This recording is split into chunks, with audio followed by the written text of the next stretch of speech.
Hey everyone, if you want to export boards from Miro in 2026, you're in the right place. In this guide, I'll show you how to save and download your Miro boards in different formats. First, exporting boards lets you share work with clients, save backups, or use your diagrams outside Miro. Start by logging into Miro and opening the board you want to export. Click the three-dot menu or settings icon in the top right corner of your board. From the menu, choose the export option. Select the format you want to export your board in, such as PDF, image, or CSV.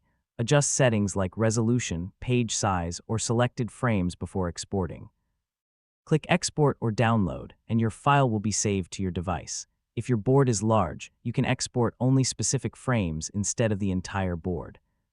For best results, organize your board using frames before exporting to make it cleaner and more professional.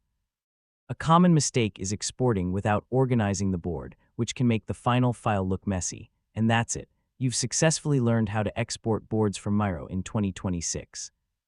Thanks for watching, and I'll see you in the next tutorial.